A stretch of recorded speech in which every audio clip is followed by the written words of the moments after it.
Hello, xin chào mọi người. Hôm nay là cuối tuần nên là mình sẽ đãi anh chồng người Ấn của mình món Việt Nam. Mình sẽ nấu hai món cải xanh cuốn tôm thịt và món chả ram nha. Nguyên liệu mình chuẩn bị cho ngày hôm nay thì gồm có rau củ quả, một bó hành lá nhiều như vậy nha. Nhưng mà hôm trước mình đi lễ hội mua có 100 yên thôi à. Ngoài ra thì mình cũng có chuẩn bị ngò, dưa leo, cà rốt, tỏi ớt để chuẩn bị đồ chấm, hành tây để làm đồ chua, với lại rau sống. Cải xanh á thì ở ngoài vườn nên là lát nữa cùng mình đi ra vườn hái rau nha. Ở bên Nhật á thì không có bán bún tươi giống như Việt Nam nên là mình sẽ mua cái bịch bún tươi này xong nấu lên. Đây là bánh tráng cuốn, bún tàu với lại nấm mèo cho món chả ram. Giờ mình sẽ đổ nước vào ngâm để cho nó nở kịp. Mình sẽ ngâm với nước sôi cho nó nở nhanh hơn. Còn đây là nguyên liệu không thể thiếu nè, thịt xay với lại thịt nạc. Ok, cùng nấu ăn với mình nha. Cái phần thịt nạc á, thì mình sẽ đem luộc trước. Còn cái phần thịt xay á, thì mình sẽ ướp gia vị xong rồi sẽ gói ram. Mình sẽ dùng cái nồi áp suất này á, để luộc cho nó nhanh hơn nha. Ok, xong mình sẽ bỏ nước vào rồi luộc lên.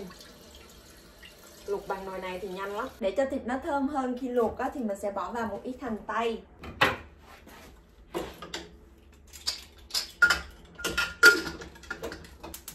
Cái phần thịt xay này thì mình sẽ ướp với một chút hành tỏi. Ở bên này không có cái củ hành tím nhỏ như ở Việt Nam nên là mình dùng cái hành tím củ bự này nha. Nhưng mà nó vẫn rất là thơm.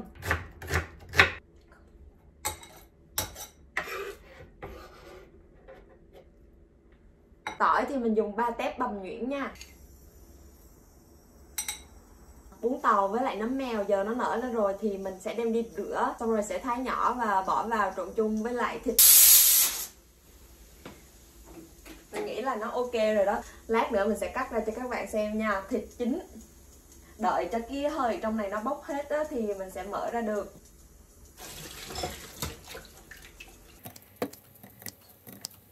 Cái nấm mèo này á, thì mình sẽ cắt vừa ăn thôi, không có phải nhỏ quá.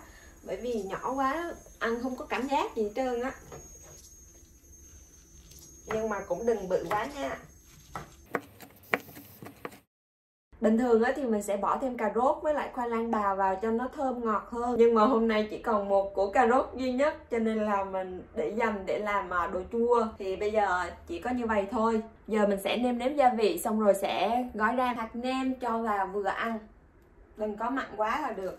Lạc thì không sao chứ mặn là không chữa được nha. Thấy mọi người hay cho thêm dầu hào vào cho nó thơm nên là mình cũng học đòi cho vào luôn. Xong, bây giờ trộn lên nha. Trộn xong á, cái màu nó không được đẹp như là lúc có cà rốt với lại khoai tây. Trời ơi, nó cứ sao nhạt nhẽo làm sao.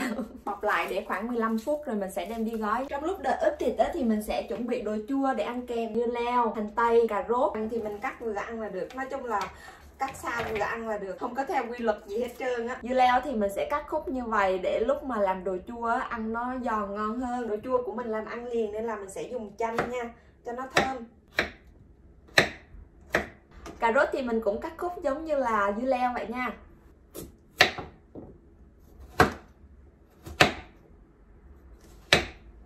Vắt chanh vào nha. Mình thấy nửa quả là ok rồi. Cho đường vào nè. Mọi người cho tùy theo sở thích nha. Nhà mình thì không thích ăn ngọt cho lắm cho nên là mình sẽ bỏ một ít thôi. Xong rồi dùng tay trộn lên. Mọi người siêng hơn thì trộn cái này với lại nước mắm tỏi ớt á, ngon cực kỳ. Trời, ăn kèm với lại ram chiên là số 1 luôn. Xong rồi thì đậy lại bỏ vào tủ lạnh. Cái hơi nóng trong nồi áp suất này thì nó tan hết rồi nên là giờ mình sẽ lấy thịt ra cắt. Chín nha mọi người. Nhờ cái nồi áp suất này mà mình tiết kiệm được bao nhiêu tiền của. Hồi nãy quên không làm chén nước mắm. Giờ mà có sẵn chén nước mắm á hả, bóc miếng thịt chấm chén nước mắm tỏi ớt ăn, trời ơi nhức cái nách. Ok, giờ mình sẽ gói ram nha. Mình sẽ dùng cái bánh to như vậy để đỡ tốn thời gian hơn. Thì mình đã chuẩn bị một chén nước trộn với giấm. Mình thấy mọi người bảo là trộn giấm vào nước để cho cái bánh tráng lúc chiên lên nó sẽ giòn hơn á. Mình sẽ xoa nước lên như vậy đều các mặt của bánh tráng cho nó mềm lại rồi mình sẽ cuốn. Ngày xưa lúc ở Việt Nam á, mình thèm cái món này lắm. Tuần nào mình cũng làm hết trơn á. Nhiều khi một tuần mình làm 4 ngày liên tục. Xong thằng nhóc em họ của mình lúc đó ở chung một khu trọ á, mỗi lần xuống chơi với mình á là thấy mình ăn ram cuốn, chị gái ram cuốn. Công nhận dùng cái bánh tráng bự này á, cuốn nó nhanh ghê luôn. Bình thường mình dùng cái bánh tráng nhỏ á, trời ơi cuốn muốn đau cả lưng, già cả rồi sức khỏe không ổn định. Dùng cái này cho nó phù hợp với lứa tuổi.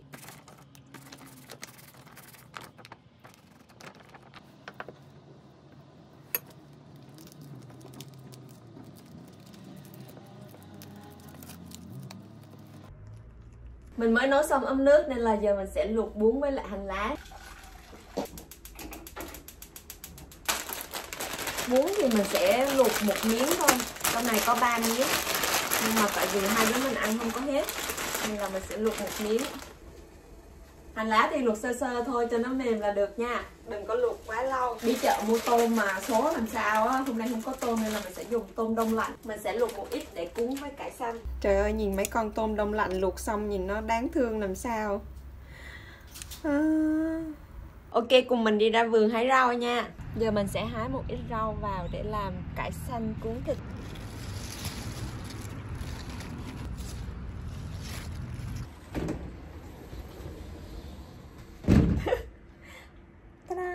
Ok, giờ mình sẽ làm nước mắm tỏi ớt chua ngọt. Lúc nào cũng vậy, nước mắm là linh hồn của mấy cái món chấm chấm như vậy đây. Làm mà dở một phát đó là thôi luôn, ăn không có ngon. Mình sẽ làm 3 quả ớt với lại 2 tép tỏi. Ăn tỏi nhiều hôi miệng chồng mình chê hoài. Có mấy lần ổng chê quá mình đâu dám bỏ tỏi đâu, bỏ mỗi ớt. Nhưng mà không bỏ tỏi thì nó lại không có thơm. Mình sẽ dùng 2 tép tỏi. Chồng chê thì kệ. Mình thích cái chanh xanh này hơn cái chanh vàng bởi vì cái mùi nó thơm hơn. Còn cái chanh vàng mình không có nghe thơm gì hết trơn á. Thêm một ít đường. Nước mắm. Cái nước mắm này hơi mặn nên là mình sẽ cho thêm ít nước vào nha. Khuấy đều lên nữa là xong.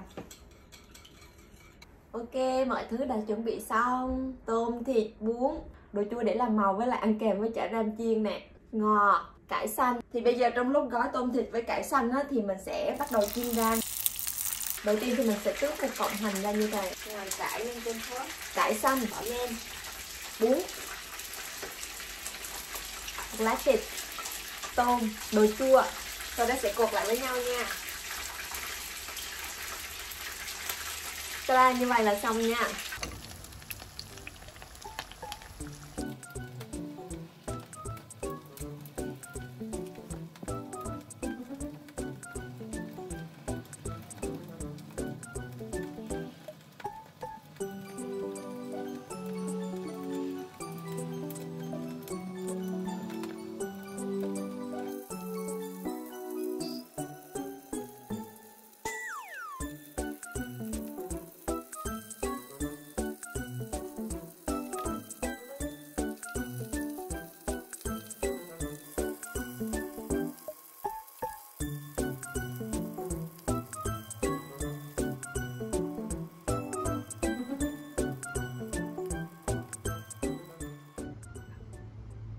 Ok, let's eat. Okay. Itadakimasu. Itadakimasu. Wow.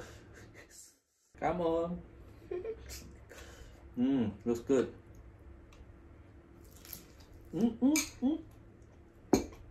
Oh yeah, but the food is so good. Really?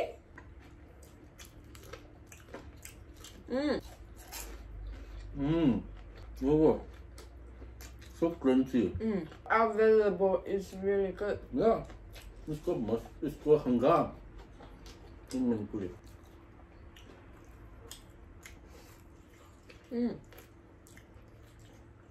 What is it called in Vietnamese? Cải xanh. Cải xanh. Cải xanh. Cải xanh. Cải xanh. Cải xanh cuốn tôm Cải xanh. thịt. So long. Cải xanh trùng thịt. Cải xanh cuốn ram chiên. Ram chiên. Cải xanh cuốn ram chiên. Our vegetable is the best. Really good. Normally, this one I will put carrots and you know. Yeah. But today I didn't put. It is not color much, but what's in it? No. So this one and the spring roll, which one is better? To be honest, I like this one more. Not fried spring roll. No more spring roll. This one better. To this one, not this one. You like this one a lot. No. I mean this one with the normal spring roll. This one better. Because you don't have to roll it yourself. No. Such a lazy guy. Well, I can eat directly.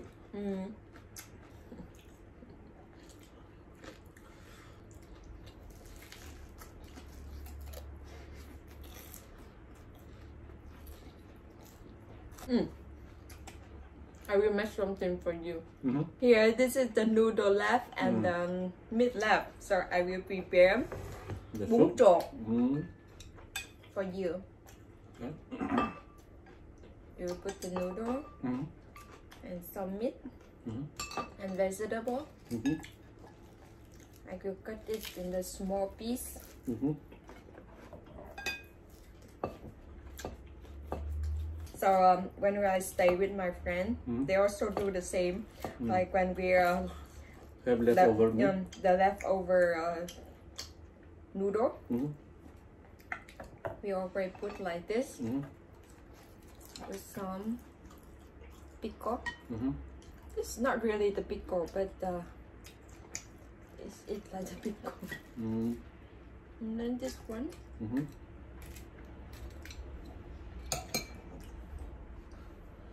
Mix together. Mix and then eat ne?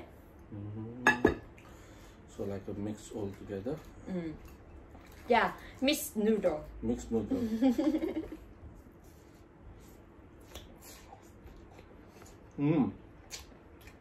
It's good. So fresh. I need more sauce. The meat is very tasty.